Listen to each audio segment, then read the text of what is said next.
és aquesta nova conselleria per la sostenibilitat, que nosaltres des d'Iniciativa Verds Esquerra Unida situem com a prioritària i que creiem, òbviament, que és una palanca de canvi poderosíssima per garantir, òbviament, aquest canvi de model. I és una bufetada, si em permeten els morros, d'aquells que el que volen és política de xecs, abaratir acomiadaments i dir, en definitiva, que l'únic futur és menys drets, menys estat del benestar. No, aquest no és el futur.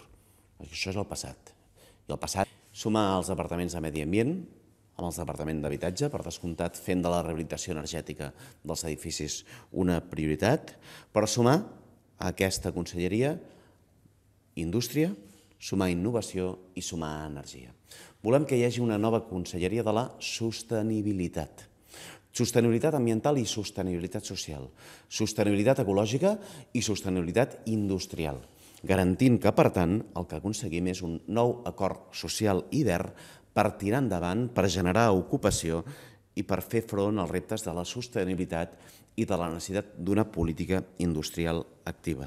Només hi ha un nini en aquesta campanya, que és el contracte de Convergència. Ni cotitzes ni cobres sou. Això és el que proposa Convergència i Unió. Aquest és el nini real. I això és, molt semblant a aquelles èpoques del passat on els ciutadans ni els treballadors tenien drets. A mi això sí que m'amoïna. No és que m'amoïni, fins i tot m'emprenya una mica, si vol que li digui la veritat. M'emprenya una mica que en el segle XXI hi hagi qui crea aquí que ens en sortim de la crisi amb un contracte que ni cotitzes ni cobres sou. Quin futur ens espera si guanyen aquests? No és una altra cosa. Clar, si tu intentes vendre això com una cosa electoral del programa, et poden titllar d'electoralista. El que passa és que no ho és.